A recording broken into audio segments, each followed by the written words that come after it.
महिपाल जी, जैसे कि सब लोग जानते हैं कि अभी लॉकडाउन का पीरियड सब जगह है, महामारी है कोरोना की, तो इसको लेकर के आप किस तरीके से लोगों के साथ जुड़ते हैं और उनके साथ क्या क्या आपकी बातें रहती हैं? हमारा ज़्यादातर ये रहता है कि लोगों से सावधानी बरतने के लिए हम कहते हैं और लोग सावधानी बरतते हैं और सावधानी बरतते हुए अपनी बात को रखते हैं, जिससे कि कोई हमारी वजह से बीमारी से ग्रसित ना हो या बीमारी का कोई प्रभाव ना पड़े। इस तरीके की सोच रख के हम ट्राई करते हैं। अभी जिस तरीके से दिल्ली में देखने को मिला कि काफ़ी स्कूलों में, कॉलेजों में आम आदमी पार्टी की तरफ से जो गरीब लोग थे उनको खाना बांटने का काम किया गया और लोगों को सहायता देने का काम भी किया गया। आगे आने वाले समय में और क्या क्या सुविधाएं प्रदान होंगी? जैसा कि सौराष्ट्र में अभी हमारे जो यहाँ पे आपने देखा होगा कि अपना जो पाकिस्तान ने मैप बनाया था, तो उसमें कुछ हिस्सा हमारे गुजरात का भी ले लिया था। तो उसके चलते हुए हमारे जो पार्टी के कार्यकर्ता उसको कार्य को कर रहे हैं। और जो बात रही खाना बांटने की, और आपका सवाल था कि भाई खाना बांटना है, तो खाना बांटने का ये कि अपने से जो बन पड़ रहा कर रहे हैं, सरकार तो हमारी वहाँ है, लेकिन जो हमारे कार्यकर्ता कर सकते हैं अपनी तरफ से वो कर रहे हैं और कराता है। अच्छा, अभी हाल ही में एक नया मुद्दा सबने देखा, पूरी दुनिया को पता लगा कि मोदी जी ने जो है अयोध्या में राम मंदिर का शिलान्यास किया है, तो आपकी पार्टी का स्टैंड क्या है इस पर? तो अच्छी बात है। मैं नहीं कहता कि पार्टी कोई भी मंदिर मस्जिद या किसी चीज़ के लिए हम विरोध करें, क्योंकि लोगों की आस्था की जगह है, लोगों की आस्था की बात है और उसके लिए हम क्या किसी को भी नहीं करनी चाहिए। और ये तो एकदम एक इन्होंने ना पबलकंडा बना रखा था। अब तक किसकी बात थी मंदिर बनाने के रोकने के लिए, लेकिन इन लोगों को माहौल था कि ये सिर्फ चुनावी स्टंट था। हाँ। और जिसे कि बीजेपी ने हाँ। अपने को भुनाने के लिए काम किया है। तो अब क्या, अब देखिए जैसे राम मंदिर बन चुका है, उसका शिलान्यास हो चुका है, मंदिर भी कुछ समय में बनकर तैयार हो जाएगा, इसके बाद नया मुद्दा क्या आएगा, क्या लगता है आपको? लेकिन आप ये बताइए, जब भी देश में चुनाव होता है तभी बॉर्डर पे कहते हैं ना, हमारे भगवत मान जी है, उन्होंने कहा कि भाई बॉर्डर पे तनाव है, जाके देखो क्या कहीं चुनाव है।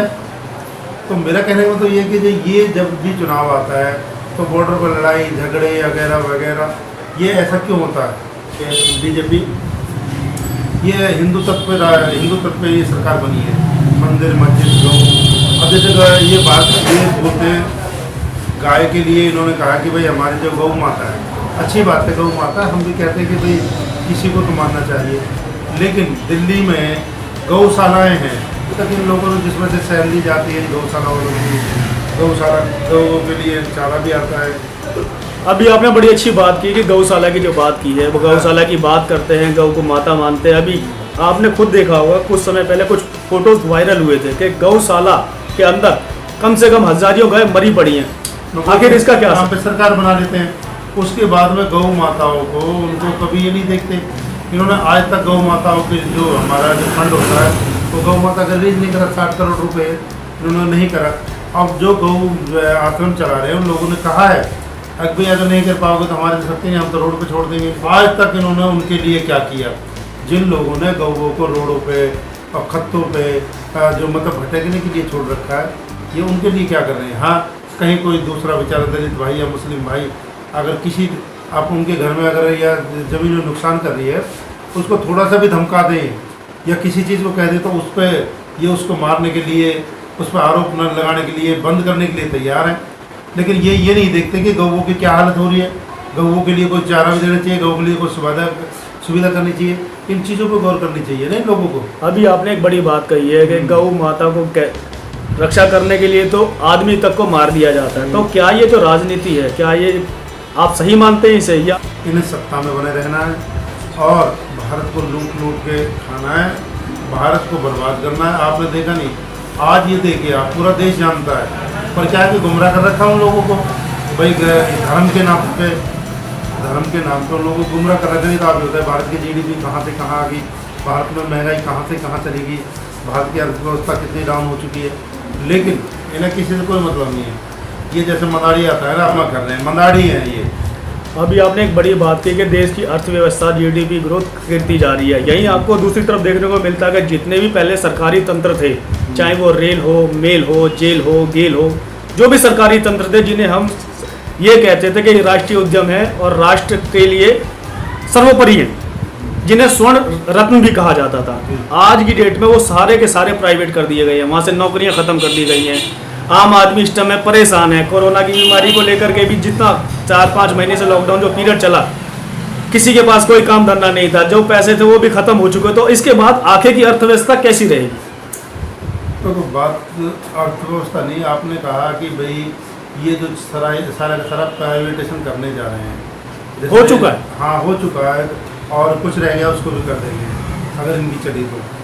देखो, इनका ध्येय है एक गरीब को मारना, प्राइवेटाइजेशन कर रहे हैं। अभी तक मेरे हिसाब से भारत में आरक्षण पूरी तरह से लागू नहीं हुआ और इन लोगों को हटाने की बात हो रही है। अब इन्होंने उत्तर प्रदेश में किया है कि भाई जो भी भारत में या उत्तर प्रदेश में जो लोग वो भरेंगे नौकरियों के लिए या किसी भी जो फार्म भरे जाएंगे, तो फार्म में आप अपनी कैटेगरी के हिसाब से भरेंगे। तो कैटेगरी के हिसाब से आपने जो 85% हमारे दलित, ओबीसी और SC ST लोग हैं, वो 85% को आप 49% जो आप आरक्षण दे रहे हैं, और 51% में जनरल 15% है। यही आपने एक बहुत संजीदा मुद्दा छेड़ दिया है इसमें। आपने बताया कि जो 85% है उनको तो केवल 49% में संतुष्ट कर रहना पड़ रहा है, और जो सिर्फ 15% की आबादी है उन्होंने सारा हथकंडा अपनाया हुआ, हर डिपार्टमेंट में वो बैठे हुए हैं। तो आपको क्या लगता है कि आने वाले समय में ये जो असमानता बन चुकी है, ये समान हो पाएगी? अगर होगी तो फिर कैसे? देखो, ऐसा कुछ नहीं है जो ना हो। ऐसी कोई चीज़ या कोई व्यवस्था नहीं बनी जो आज तक ना हो सके, लेकिन करने वाला चाहिए। आप ये बताइए, जब कोई सही नियत से काम करेगा तो ये सब कुछ संभव है।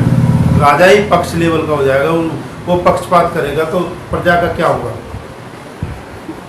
जब निरपक्ष राजा होगा, निरपक्ष कोई घर का मुखिया होगा, निरपक्ष कोई सरकार चलाने वाला होगा, निरपक्ष सोच रखे कोई देश की बात करने वाला होगा, तो जरूर उद्धार होगा। ऐसा होगा संभव। ये अगर बच्चा भी भूखा है तो उसको भी खाने की जरूरत है। अगर आप निस्वार्थ कार्य करोगे, निस्वार्थ लोगों की सोच रखोगे, तो कुछ ऐसा नहीं हो सकता। लोगों का भला होगा, लोगों के गरीब आदमी है, गरीब की सोच भी रखनी चाहिए, अमीर की सोच भी रखनी चाहिए, सबकी बराबर होनी चाहिए। अब आप एक तरफ जो गरीब के बारे में सोच नहीं रहे, तो फिर कैसे उद्धार होगा ये बताओ।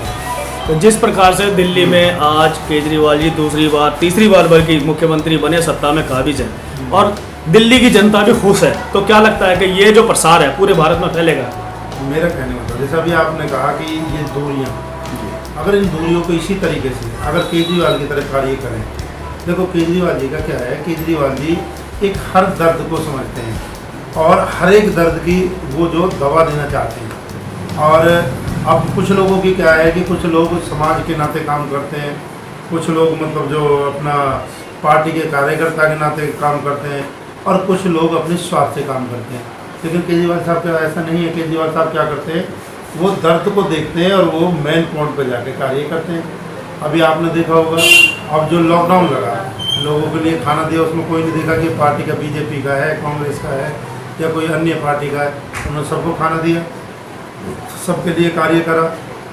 अभी बात रही प्रवासी लोगों को पहुंचाने की, तो उसमें ये नहीं देखा कि ये पार्टी के कार्यकर्ता हैं, वो बेचारे क्या, उनका तो यहाँ वोट भी नहीं बना था बहुत से लोग। अब देखो, सबसे जरूरत है देश को शिक्षा की।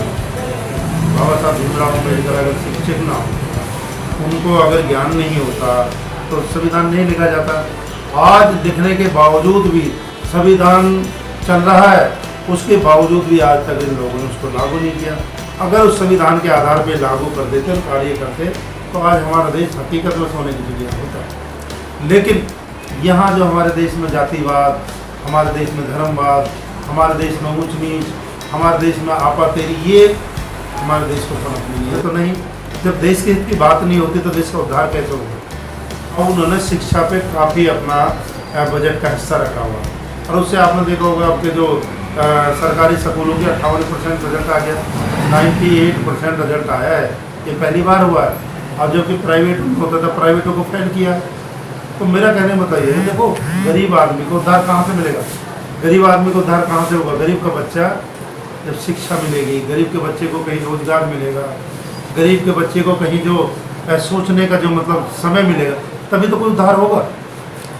आखिरी चलते चलते एक सवाल और कि आप आम जनता जो अभी इस समय है परेशान है, इधर उधर भटक रही है, उसको कोई दिशा नहीं मिल रही, तो उसको क्या संदेश देना चाहेंगे कि किस ओर वो आगे बढ़े? हमारे देश की सरकार है, हमारे देश के मुखिया, हमारे देश के जो राजा का हो, वजीर आजम है, तो उन लोगों को क्या पड़ी है कि सरकार किसकी गिराई जाए और किसकी बनाई जाए, कहाँ अपनी बनाई जाए। उनको देश की जनता से, ये कोरोना की बीमारी से उनको मतलब नहीं है। कोरोना की बीमारी चल रही है, वो अपने लोगों को कहीं पर सरकार बनाने की बात कर रहे हैं, कहीं पर सरकार गिराने की कोशिश है, कहीं पे कुछ। और इस बहाने से उन्होंने बहुत से जो विपक्ष के लोग हैं उनको इस कदर मारा है कि वो बेचारे जो है ना वो उठ नहीं पा रहे हैं। और ये बहाना ये रहा है कि भाई कोरोना, ये ऐसी महामारी में भी अपना पक्ष देखा इन लोगों ने अपनी जो मतलब एक जो स्वार्थ देखा है। अब ये तो इसका भी फायदा उठा रहे हैं। आम जनता को क्या सोचना चाहिए इस सब्जेक्ट अब पर? एक सेकंड और, अब कोरोना की बीमारी में ये बताइए, थाली बजवा रहे हो आप, बेला बजवा रहे हो, ढोल बजवा रहे हो, हैं? मतलब लोगों को डरा के कोरोना के नाम पे स्थापना दिवस मनवा रहे हो, दीपक जलवा रहे हो, आप जो मतलब थाली बजवा रहे हो, ये कोई तरीका थोड़ी है। पार्ट में गाना है, पब्लिक सब जानती है। आप एक आदमी को कितने दिन मूर्ख बना सकते हो, कब तक बना सकते हो? आपने देखा होगा फिल्मों में गुंडे होते हैं, वो खूब अत्याचार करते हैं, लोगों को परेशान करते हैं, बाद में उन लोगों का क्या होता है, उनको पब्लिक भगा के मारती है। तो मैं कहता हूँ नीति ज़्यादा नहीं चलती। आपका क्या मानना है कि बीजेपी सरकार आज भी उसी तरीके से गुंडों का काम कर रही है क्या? हाँ बिल्कुल। देखो आप देश की दुनिया की आँख हो, जो मीडिया है, मीडिया सब कुछ देखती है, और देश को जो ना देश को दिखाने का काम आपका है। तो आप जानते हो, मत कहो, ये आपकी मर्जी है, कहो ना कहो, है। तो जनता को क्या समझना चाहिए, क्या सोच के वोट करना चाहिए? तो जनता को मैं कहता हूँ किसी भी, मैं ये नहीं कह रहा जनता को पक्ष, मैं ये नहीं कहता भाई आम आदमी को देखो या किसी को देखो। जनता को ये देखना चाहिए कौन भला कर सकता है, आपका कौन भला कर रहा है, कौन आपके हित की बात कर सकता है। अब ये लोग तो मंदिर मस्जिद के सिवा और कुछ नहीं इनके पास में बात दिए। आपने बड़ी अच्छी बात कही, और जनता को खुद सोचना पड़ेगा कि आप अगर जनता अपना भला चाहती है तो किस ओर उन्हें जाना चाहिए, अपना वोट उन्हें देना चाहिए। उनको वोट उस पार्टी को देना चाहिए जो जनता का हित चाहे और जनता का हित के लिए ही काम करे। इसी के साथ मैं सुनील अभय, HD न्यूज़ इंडिया।